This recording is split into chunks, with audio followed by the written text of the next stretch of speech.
성부와 성자와 성령의 이름으로 아멘. 예수님과 어머니 하나 되신 성심을 통해 신성하신 하나님 아버지의 피앗의 나라에서 아버지께서 창조하신 세계의 나라와 그리고 아버지께서 사랑하시는 이 지상의 아버지께 속한 자녀들, 천상의 모든 거룩한 영혼들과 천사님들, 또 저희의 모든 수호천사들, 이들 모두를 끌어안아 아버지 대전 앞에 엎드려 경배드리며 이 기도를 봉헌드립니다.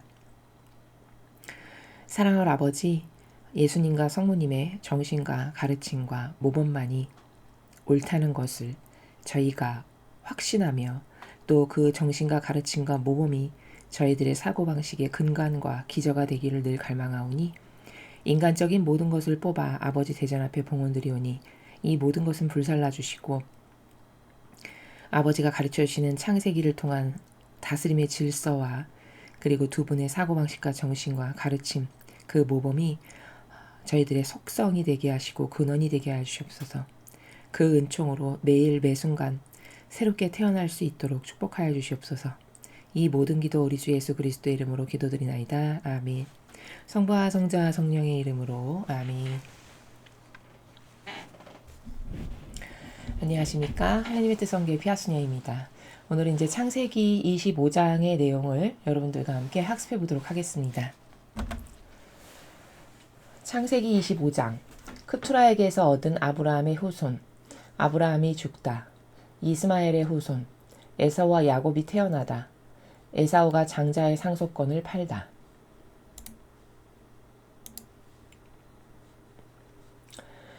(25장) 크투라에게서 얻은 아브라함의 후손. 아브라함이 다시 아내를 맞았는데 이름은 크투라라고 하였다.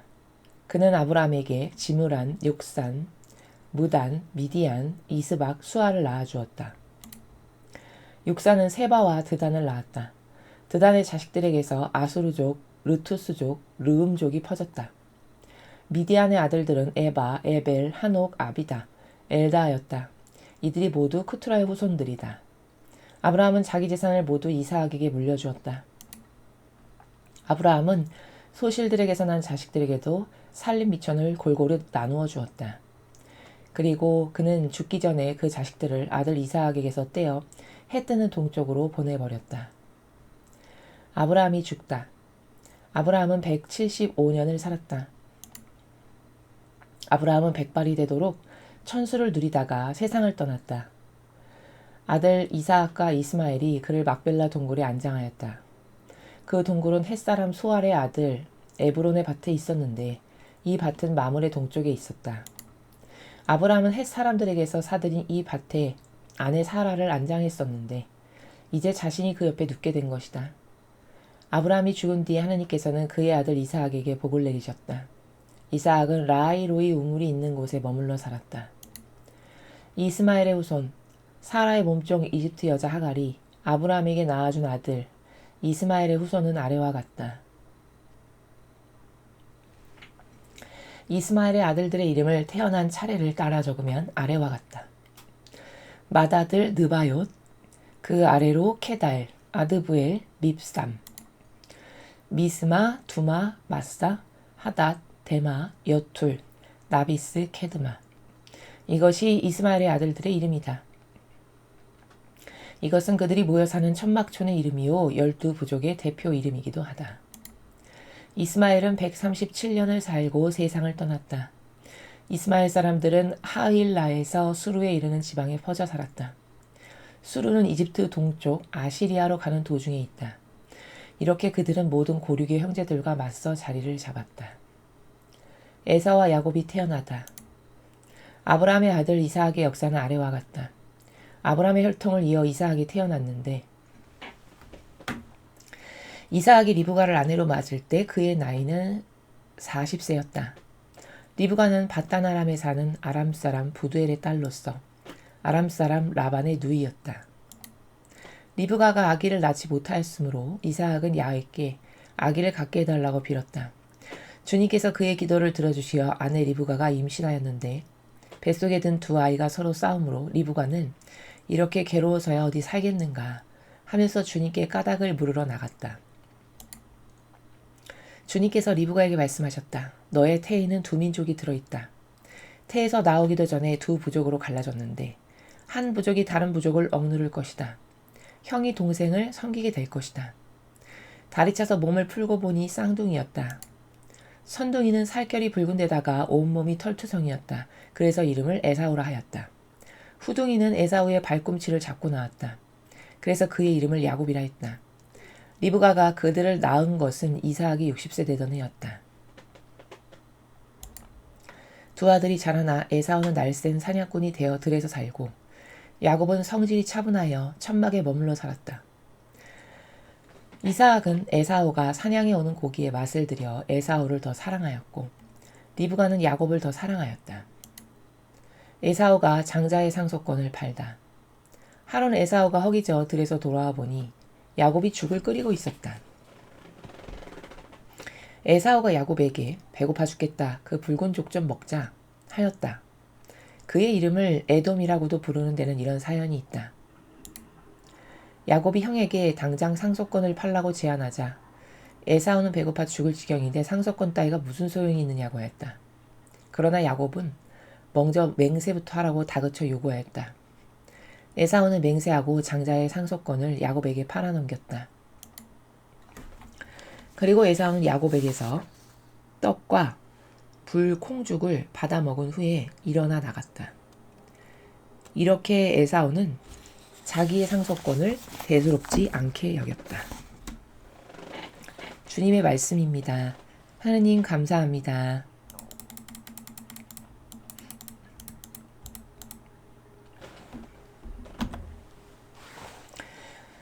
오늘 이제 25장은 이제 드디어 이제 야곱과 에사우가 태어나는, 그리고 이제 그 둘 사이에 경쟁 관계가 시작되는 그런 내용이 이제 후미에 있었는데요. 요 앞에 24장에서는 이삭이 이제 장가를 가는 신부감을 고르고 맞이하는 그런 내용을 우리가 학습을 하였습니다. 근데 아브라함은 이렇게 그 하나밖에 없는 100살이 다 돼서 낳은 그 귀한 아들을 장가를 보내는데 어떻게 하는가 그 지혜를 보니까 아무에게서나 그 신부감을 찾지 않죠. 아무 지역에서나.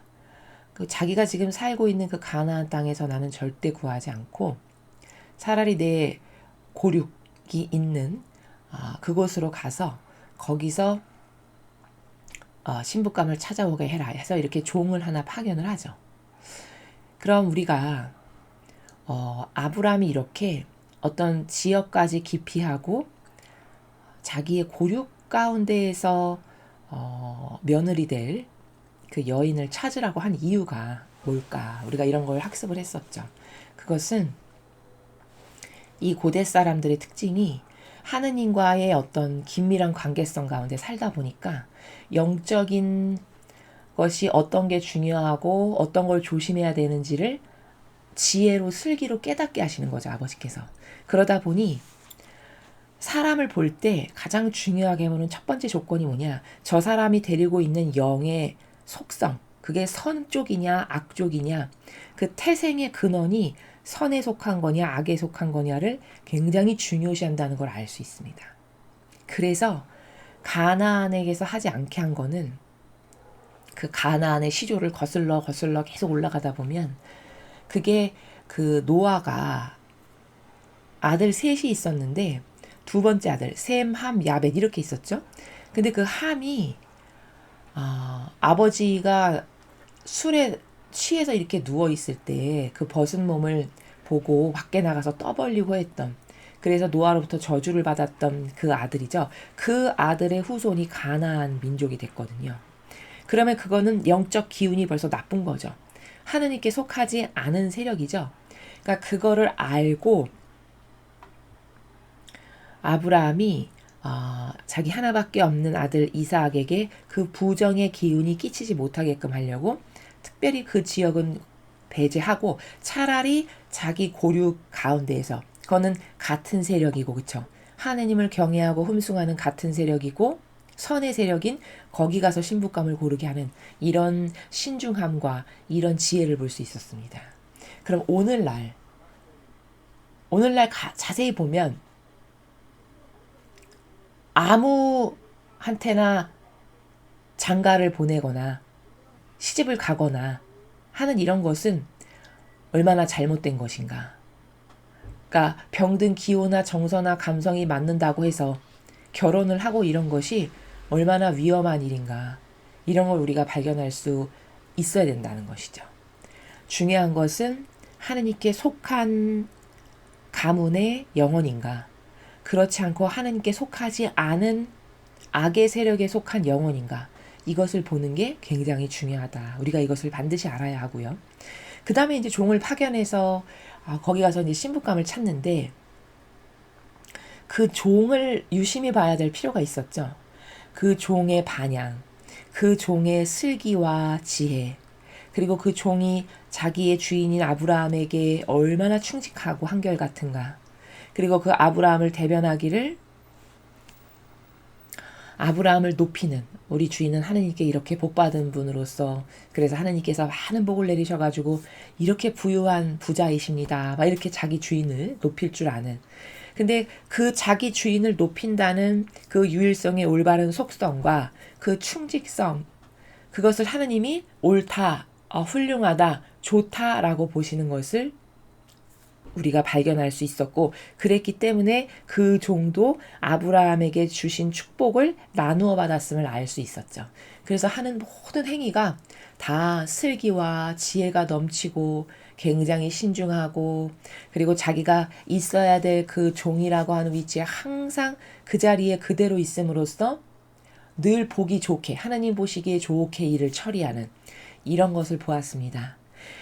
자, 그런 것을 통해서 우리는 인간이 자신의 있어야 할 위치가 어디인지를 똑바로 알고 유일성답게 그 위치에서 살아가는 것은 얼마나 중요한가. 그리고 그 위치에서 벗어나지 않고 아버지 뜻에 순종하는 마음으로 늘 자신을 진정성의 나라에서 낮추면서 살아갈 때 아버지는 그 영혼을 축복하시고 그 영혼이 모든 것을 행할 때 아버지 뜻 안에서 행하기 때문에 다 지혜롭고 슬기롭게 행할 수 있게끔 늘 도와주신다. 이런 것을 우리가 지난 시간에 배울 수 있었습니다. 자, 오늘 이제 25장은 사라가 먼저 죽었죠. 그리고 나서 이제 아브라함이 또 다른 아내를 맞이하는 것부터 내용이 시작이 되는데요. 크투라에게서 얻은 아브라함의 후손이죠. 그러니까 새로 장가를 간 거죠. 그래서 보면 아브라함이 다시 아내를 맞았는데 이름은 쿠투라라고 하였다. 그는 아브라함에게 지무란, 욕산, 무단, 미디안, 이스박, 수아를 낳아주었다. 욕산은 세바와 드단을 낳았다. 드단의 자식들에게서 아수르족, 루투스족, 르움족이 퍼졌다. 미디안의 아들들은 에바, 에벨, 한옥, 아비다, 엘다하였다. 이들이 모두 쿠투라의 후손들이다. 아브라함은 자기 재산을 모두 이삭에게 물려주었다. 자, 우리가 여기서 지금 사라가 먼저 죽었고, 그리고 이제 두 번째 부인을 맞이하는 거죠. 그리고 사실은 이 이전에 하갈이 먼저 있었잖아요. 근데 하갈의 후손은 지금 이 크투라의 후손보다 더 밑에 언급하고 있죠. 여기에서 지금 살펴보면 오늘 여기 나오는데 크투라를 먼저 언급하고 하갈은 이 아래에 언급하고 있어요. 근데 하갈이 먼저 아브라함의 사실은 하갈 사라의 몸종이었죠. 몸종이지만 먼저 자식을 낳아줬으니까 우리는 먼저라고 생각하기 쉽잖아요. 근데 흠이 언급한 건 왜냐하면 이게 질서 때문인데, 여기 지금 크투라가 가장 마지막에 늦게 맞이한 부인인데도 불구하고 하갈 먼저 앞서서 이렇게 설명하시는 이유는 크투라가 정실 부인이고 하갈은 종이니까 아무래도 그 질서를 존중하시기 위해서 그 처와 종의 차이 때문에 크투라를 먼저 언급하고 하갈은 이 아래에 언급하는 것, 그것을 우리가 질서 때문이다 이렇게 알 수 있다는 겁니다. 이것도 그냥 무질서하게 막 아무렇게나 기술이 된 게 아니라는 거죠. 자, 이 정도로 하느님은 질서를 굉장히 중요하게 여기신다는 것이고요. 그리고 보면 여기 5절에 근데 이렇게 다시 부인을 맞이해서 자손을 많이 낳았는데 모든 재산을 다 이삭에게 물려주는 걸 볼 수 있어요. 아브라함이. 그러면 왜 그럴까? 이건 또 무슨 이유에서 그렇게 하시는 걸까? 아버지께서 처음에 아브라함을 만나서 예언하시기를 이삭을 통해서 너는 너의 후손을 번성케 하겠다. 내가 너는 너의 그 몸에서 난 아들이 있을 건데 이름을 이삭이라 해라. 근데 이삭을 통해서 내가 너의 후손을 번성하게 해주겠다. 이렇게 약속을 벌써 이미 하셨죠. 그랬기 때문에 아브라함은 그 약속의 말씀을 지키기 위해서 자신의 대를 이을 아들은 이삭이다라는 것이 여기 있는 거죠. 아버지가 주신 예언 때문에. 그래서 모든 재산을 다 이삭에게 물려주는 겁니다. 아버지 말씀에 충직하게 따르는 거죠.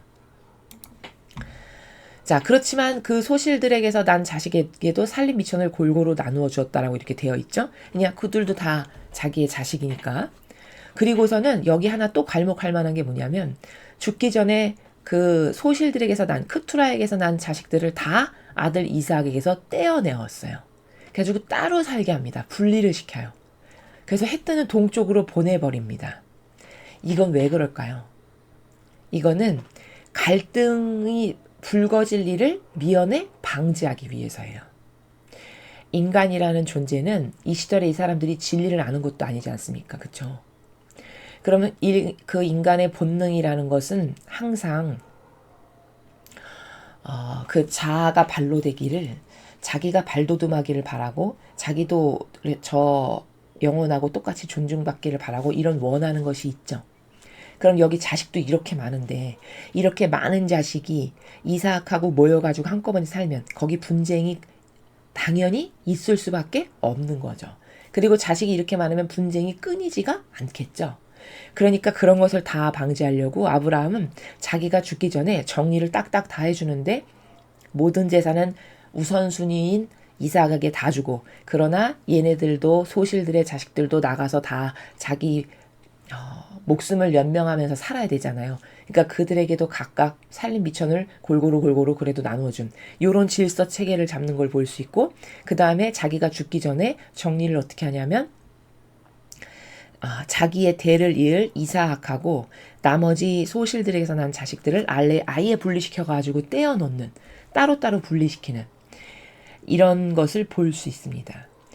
이걸 보면은 하느님의 다스림의 원리가 질서를 얼마나 중요하게 생각하시는지 그래서 가장 마지막에 얻은 부인인 크투라를 하갈보다도 더 앞에 이렇게 그 자손의 이름까지 쭉 언급해서 하시는 거는 이게 정실 부인이라는 거죠. 그리고 하갈은 아무리 먼저 아브라함의 자식을 제일 먼저 낳았지만 그건 종이다 해서 밑에 언급하시는 이런 투철한 질서 의식 가운데 다스리시는 분이 하느님 아버지시다라는 겁니다. 그래서 우리도 이런 질서 의식으로 나의 정신세계가 계속 재무장되고 재정립이 돼야 된다라는 것을 여기서 볼 수 있다는 것입니다. 자, 그래서 이제 그 다음 단락은 아브라함이 이제 죽는 건데 아브라함은 175년을 살았다. 아브라함은 100발이 되도록 천수를 누리다가 세상을 떠났다. 아들 이삭과 이스마엘이 그를 막벨라 동굴에 안장하였다. 그 동굴은 햇사람 소알의 아들 에브론의 밭에 있었는데 그 밭은 마물의 동쪽에 있었다. 아브라함은 햇사람들에게서 사들인 이 밭에 아내 사라를 안장했었는데 이제 자신이 그 옆에 눕게 된 것이다. 왜 이전에 앞에 사라가 먼저 죽었을 때 이 동네 사람들한테 그 밭을 나에게 좀 파시오. 값은 쳐드리리다 했더니 그 동네 사람들이 아브라함에게 너무 극진하게 존중을 하고 대하면서 우리 중에 세력 있는 귀인이십니다. 영감님께서는 그냥 거저 가지십시오 했는데 그럴 순 없다. 값을 치러야 된다. 해가지고 이 밭 주인이 얼마라고 이야기하는 값을 치르고 그리고 그 밭과 동굴까지도 같이 아브라함의 소유로 넘겨줬죠. 거기다 사라를 안장했었죠. 바로 그곳에 자신도 이제 함께 죽어서 묻히게 되는 그런 것을 이야기하고 있죠. 아브라함이 죽은 뒤 하나님께서는 그의 아들 이삭에게 복을 내리셨다.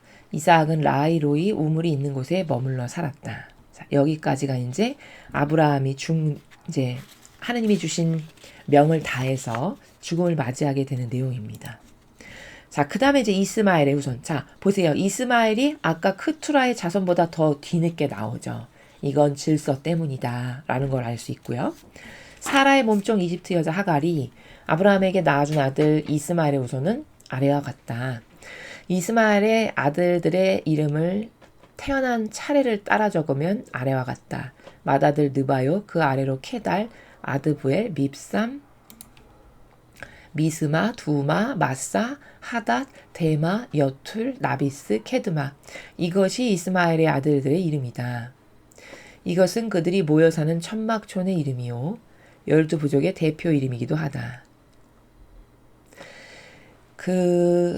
하가르가 쫓겨나가지고 이스마엘을 안고, 깐난쟁이 이스마엘을 안고 쫓겨나가지고 그 사막 바닥에 털푸덕 주저앉아서 넋을 놓고 이제 울고 있으니까 주님의 천사가 울지 말라라고 하면서 하느님께서 너도 축복해 주시기로 하셨다. 이렇게 이야기하는 부분을 우리가 앞에서 배웠죠. 말씀하신 그대로 이 이스마엘의 후손도 축복을 하셔가지고 12부족이라고 하는 것이 여기 이쪽에 이슬람 계통 쪽에도 있고 그 12부족의 시조가 이스마엘이 낳은 그 아들들 이들이 이제 12부족의 시조가 되는 이런 축복을 주셨음을 그 예언대로 이루어졌음을 우리가 16절에서 확인할 수 있습니다. 이스마엘은 137년을 살고 세상을 떠났다. 이스마엘 사람들은 하윌라에서 수르에 이르는 지방에 퍼져 살았다. 수르는 이집트 동쪽 아시리아로 가는 도중에 있다. 이렇게 그들은 모든 고륙의 형제들과 맞서 자리를 잡았다. 해서 이제 이스마엘의 자손까지도 여기 이렇게 언급해주고 계십니다. 자, 그 다음에 에사우와 야곱이 태어나다. 아브라함의 아들 이삭의 역사는 아래와 같다. 아브라함의 혈통을 이어 이삭이 태어났는데 이삭이 리브가를 아내로 맞을 때 그의 나이는 40세였다. 자, 40살에 결혼을 했네요. 리브가는 바단 아람에 사는 아람 사람 부두엘의 딸로서 아람 사람 라반의 누이였다. 그러니까 자기 고륙, 자기 동생이 있었죠. 그 아브라함에게. 그 자기 동생이 아들을 낳았는데 그 아들의 딸이 바로 리브가죠. 그렇게 자기가 고륙에서 며느리를 맞이한 거죠. 그런 관계이고요. 리브가가 아기를 낳지 못하였으므로 이삭은 주님께 아기를 갖게 해달라고 빌었다. 주님께서 그의 기도를 들어주시어 아내 리브가가 임신하였는데 뱃속에 든 두 아이가 서로 싸움으로 리브가는 이렇게 괴로워서 어디 살겠는가 하면서 주님께 까닭을 물으러 나갔다. 주님께서 리브가에게 말씀하셨다. 너의 태에는 두 민족이 들어있다. 태에서 나오기도 전에 두 부족으로 갈라졌는데 한 부족이 다른 부족을 억누를 것이다. 형이 동생을 섬기게 될 것이다. 리브가가 낳을 아들 둘이 쌍둥이인데 둘이 굉장한 경쟁관계임을 여기서 아버지께서 벌써 예언을 하십니다. 이렇게. 그리고 끝에 이런 말씀하시죠. 형이 동생을 섬기게 될 거다. 진짜? 에사오가 그 팥죽 한 그릇 때문에 그 장자권을 팔아먹는 바람에 야곱을 아버지는 축복하시고 에사오는 축복을 받지 못하게 되는 이런 것을 우리가 다 알고 있죠. 근데 그 예언 그대로 형이 동생을 섬기게 될 것이다. 이 말씀대로 모두 다 이루어졌음을 우리가 지금 보고 있는 것이죠. 다리 차서 몸을 풀고 보니 쌍둥이였다. 자, 쌍둥이라고 되어 있죠. 선둥이는 살결이 붉은 데다가 온몸이 털투성이었다. 자, 먼저 나온 아이 선둥이죠. 근데 붉은 살이었대요. 그래서 이름을 에사오라 하였다. 후둥이는 그 다음에 나온 아이 에사오의 발꿈치를 잡고 나왔다. 자, 이렇게 발꿈치, 형이 나가는데 형의 발꿈치를 잡고 나왔다는 이 상징적 의미가 암시적으로 뭘 뜻하는 거냐면 이 둘은 굉장한 엄청난 경쟁 관계에 있겠구나는 걸 알 수 있습니다. 이런 게 다 뉘앙스의 나라로 알 수 있는 거고요. 그래서 그의 이름을 야곱이라 했다. 리브가가 그들을 낳은 것은 이삭이 60세 되던 해였다. 자, 40살에 결혼했는데 60세에 아이를 낳았습니다. 왜냐하면 리브가가 이제 아이를 못 낳는 여자다 보니 기도하고 갈망하고 하면서 시간이 걸린 거죠. 두 아들이 자라나 에사오는 날쌘 사냥꾼이 되어 들에서 살고 야곱은 성질이 차분하여 천막에 머물러 살았다. 이삭은 에사우가 사냥해오는 고기의 맛을 들여 에사우를 더 사랑하였고 리브가는 야곱을 더 사랑하였다. 아버지는 큰아들을 더 사랑했고 엄마는 둘째 아들을 더 사랑했음을 여기서 지금 말씀하시고 있습니다. 그 다음에 에사우가 장자의 상속권을 팔다. 자, 여기 지금 이 부분이 오늘 우리가 배우는 성경의 하이라이트죠. 자, 잘 보시면요. 하루는 에사우가 허기져 들에서 돌아와 보니 야곱이 죽을 끓이고 있었다. 에사우가 야곱에게 배고파 죽겠다. 그 붉은 족 좀 먹자 하였다. 그의 이름을 에돔이라고 부르는 데는 이런 사연이 있다. 이 에돔이라는 단어의 히브리어 원뜻을 보면은 붉은색이라는 뜻이에요. 이 단어가. 그래서 이 지금 요 붉은 죽으로 인하여 이 사건이 발로되잖아요. 그리고 아까 태어날 때도 에사오가 좀 붉은색이었다라고 이야기하고 있죠. 자, 그래서 이제 에돔이라고 부른 데는 이런 사연이 있다라고 이렇게 이야기하고 있고, 야곱이 형에게 당장 상속권을 팔라고 제안하자 에사오는 배고파 죽을 지경인데 상속권 따위가 무슨 소용이 있느냐고 하였다. 자, 잘 보십시오. 그러나 야곱은 먼저 맹세부터 하라고 다그쳐 요구하였다. 에사오는 맹세하고 장자의 상속권을 야곱에게 팔아넘겼다. 자, 잘 보세요. 우리가 이 에사오와 야곱의 이야기를 들었을 때 이런 성경의 질서가 얼마나 중요한지 아버지 다스림에서 그리고 아버지가 왜 이렇게 하셨는지를 그냥 모르고 막연하게 이 성경을 인간적인 나라에서 대했을 때는 누구나 다 어떤 생각이 드냐면 야곱은 참 못됐다. 아니 그리고 욕심도 참 많네. 저렇게 형 거를 뺏고 말이야. 이런 생각부터 딱 들죠. 야곱이 마치 못된 사람인 것처럼 생각이 먼저 듭니다. 근데 하느님은 왜 에사오에게 축복을 안 주시고 야곱에게 주실 수밖에 없었냐 라는 것을 우리가 여기서 잘 알아야 하는데, 그건 뭐냐면 에사오의 문제는 뭐냐면요, 먼저 하느님과 관련된 것을 소홀히 여긴 죄예요. 그러니까 하느님과 관련된 것이 늘 첫째고 우선시 돼야 되고 그걸 소중하게 여길 줄 알고 그게 갈망의 대상이어야 되고 이래야 되는데, 여기 보시다시피 에사오는 상속권 따위가 무슨 소용이 있느냐 이렇게 말했죠. 이거 엄청 중요한 부분이에요. 지금 상속권 따위가 무슨 소용이 있느냐라고 발설한 이게 소위 인간적으로 제가 표현을 하면 하느님께 찍힌 거예요. 왜냐? 하느님의 것을 소중하게 여기지 못하는 자에게 아버지는 축복을 해 주실까요? 안 해 주실까요? 안 주십니다. 그리고 여기서 중요한 게 뭐냐? 첫째, 하느님은 마음의 그림자를 보신다는 거예요. 에사오는 경솔한 구석이 있어요. 그러다 보니 이렇게 말을 막 한 거거든요. 아무 생각 없이, 개념 없이. 근데 하느님은 마음의 작은 그림자와 숨소리만 보시는 분이기 때문에 이걸 말로 발설했을 정도면 아버지는 쟤는 나에 관련된 것을 저렇게 갈망하지도 소중히 여기지도 않는구나라는 거를 아예 증거로 내민 순간이에요. 엄청난 실수를 한 거죠. 그래서 하느님 앞에서는 말 한마디가 얼마나 중요한가를 이 부분을 배울 때 학습을 철저히 해야 되고요, 우리가. 그리고 하느님과 관련된 것을 소홀하게 여기고 천대시하는 자에게 아버지는 절대 축복 안 하신다. 우리도 왜 그렇죠? 어떤 나와 관련된 것을 저 사람에게 줬는데 저 사람이 그걸 소중히 여기다기보다는 하찮게 여기고 별로 쓸모없는 것으로 여기고 이렇게 어디에 처박혀 있어. 그럼 그 사람에게 다시는 주고 싶지 않죠. 인간도 그렇죠. 그럼 하느님은 어떠실까요? 절대 주지 않으세요. 그리고 그게 맞는 거죠. 그래서 에사오는 은총을 못 받고 이 하느님의 계보에서 떨궈져 나간 거예요. 곁가지로. 그 하느님 계보의 중심의 줄을 누가 잡은 거죠? 야곱이 잡은 거죠. 근데 반면에 야곱은 저게 은총으로만 저렇게 반향할 수 있는 건데 하느님의 축복을 그렇게 갈망해요. 여기도 보면 33절에 어떤 뉘앙스를 할 수 있냐면 그까지 상속권 따위가 무슨 소용이 있느냐 이렇게 말하니까 그래도 못 믿어서 먼저 맹세부터 하라고 다그쳐서 요구를 해요. 형한테 확실하게 받으려고.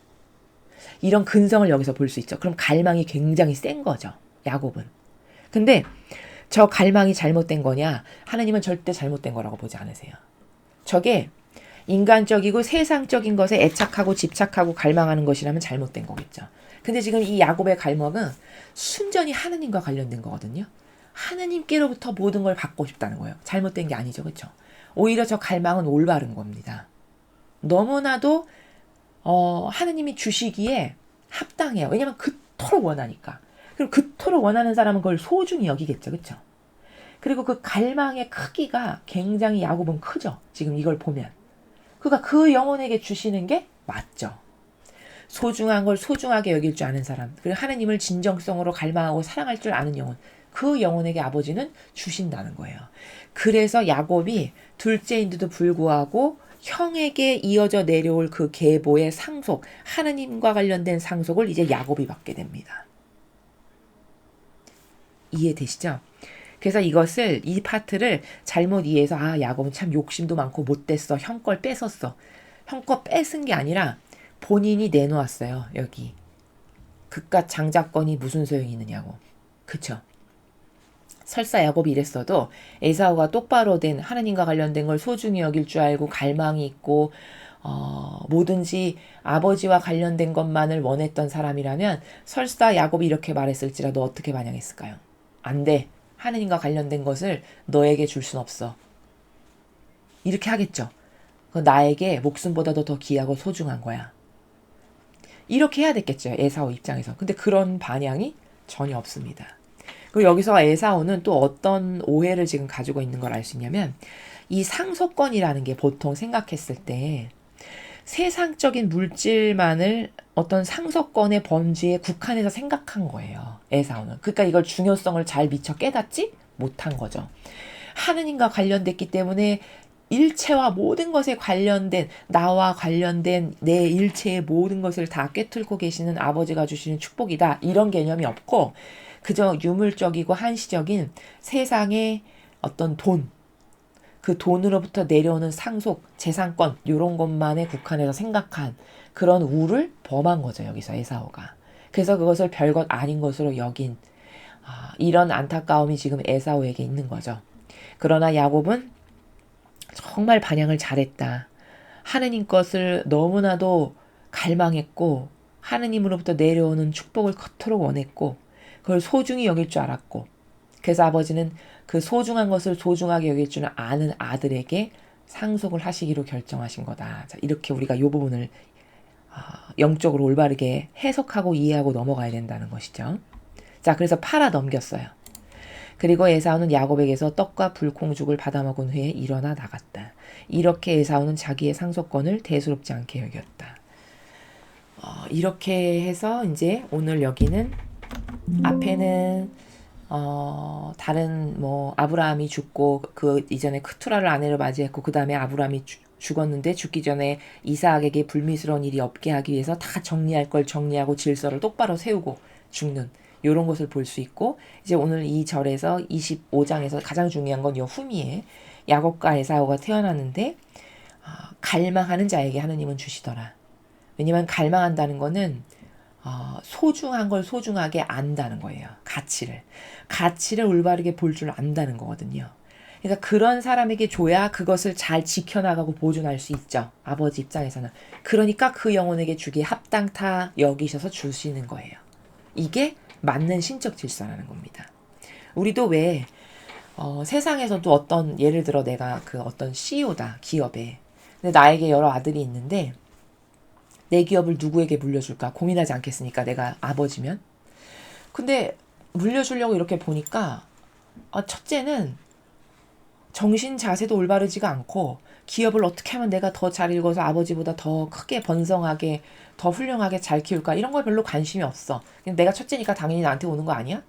이렇게 생각하고 그냥 방탕하게만 살아. 그리고 하느님과의 올바른 관계성도 없고 이래. 근데 둘째는 늘 아버지께 순종하고 아버지와 하나 되려고 하고 하느님과의 관계가 올바르고 이런 기타 등등해서 소중하게 기업을 여길 줄 알고 그래서 그걸 키워나가려는 어떤 늘 곰곰한 고심을 하고 막 이래. 그럼 누구에게 물려주고 싶나요? 당연히 둘째에게 물려주는 게 맞는 거죠.